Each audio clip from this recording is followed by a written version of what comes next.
Bible in a Year Live, Chronological Project, Week 7, Day 2, The Message. The chest.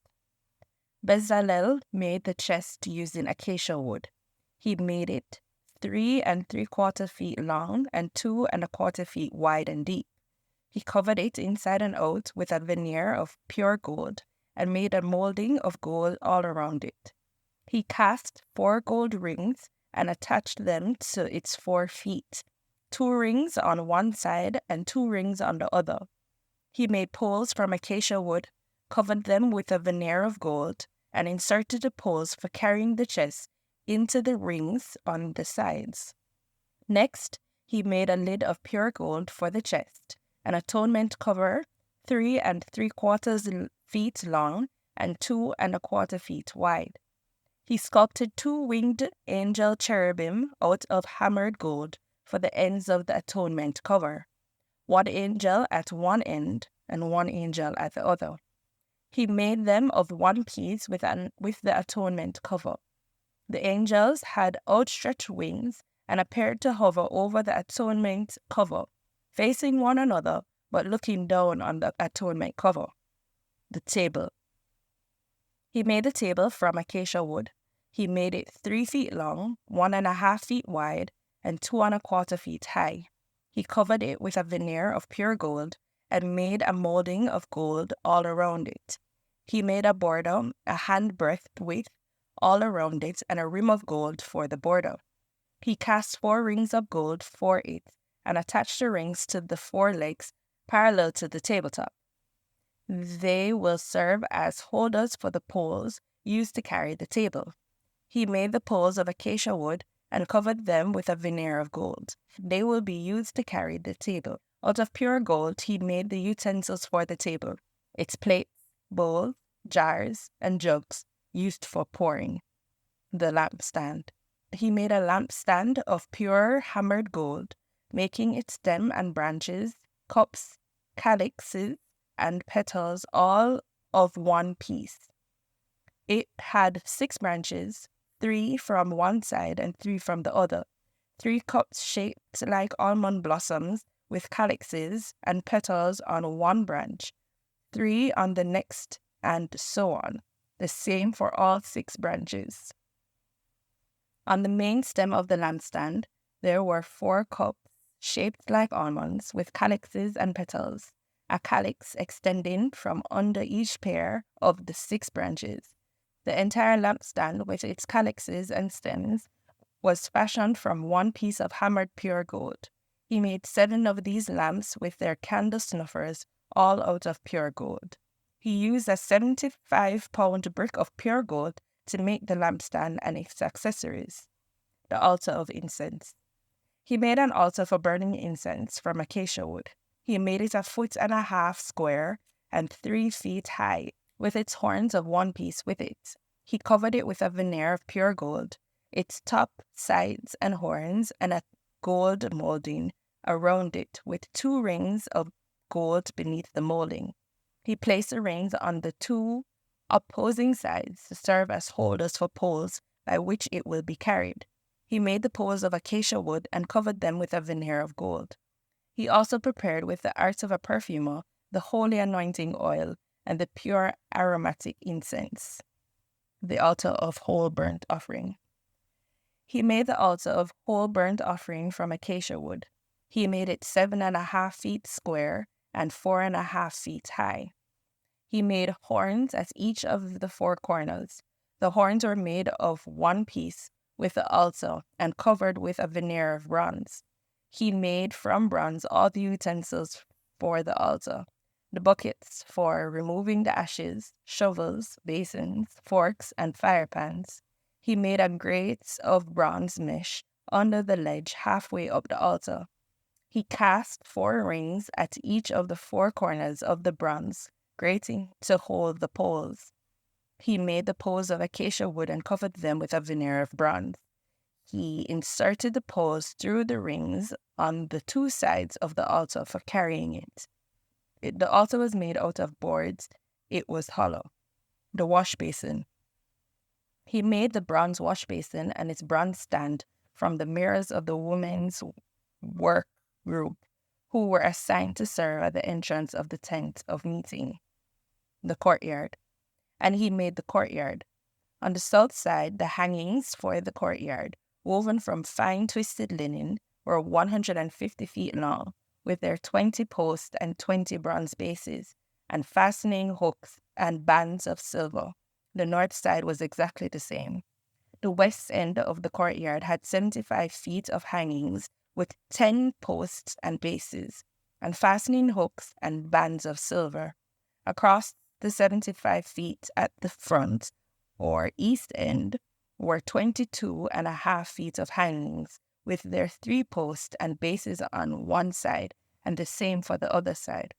All the hangings around the courtyard were of fine twisted linen. The bases for the posts were bronze, and the fastening hooks and bands on the posts were of silver. The posts of the courtyard were both capped and banded with silver. The screen at the door of the courtyard was embroidered with blue, purple, and scarlet fabric with fine twined linen. It was 30 feet long and 7.5 feet high, matching the hangings of the courtyard. There were 4 posts with bases of bronze and fastening hooks of silver. They were capped and banded in silver. All the pegs for the dwelling and the courtyard were made of bronze. This is an inventory of the dwelling that housed the testimony drawn up by order of Moses for the work of the Levites under Ithamar, son of Aaron the priest. Bezalel, the son of Uri, son of Hur, of the tribe of Judah, made everything that God had commanded Moses.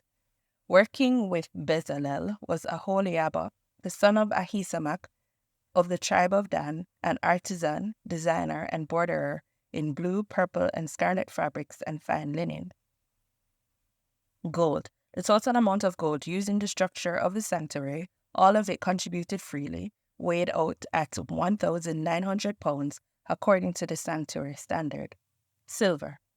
The silver from those in the community who were registered in the census came to 6,437 pounds according to the sanctuary standard. That amounted to a pekah, or half shekel, for every registered person aged 20 and over, a total of 603,550 men. They used the 3¼ tons of silver to cast the bases for the sanctuary and for the hangings, 100 bases at 64 pounds each. They used the remaining 37 pounds to make the connecting hooks on the post and the caps and bands for the post. Bronze. The bronze that was brought in weighed 4,522 pounds. It was used to make the door of the tent of meeting, the bronze altar with its bronze grating, all the utensils of the altar, the bases around the courtyard, the bases for the gates of the courtyard, and all the pegs for the dwelling and the courtyard. Vestments.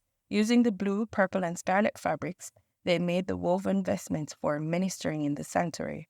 Also, they made the sacred vestments for Aaron, as God had commanded Moses. Ephod. They made the ephod using gold and blue, purple, and scarlet fabrics and finely twined linen.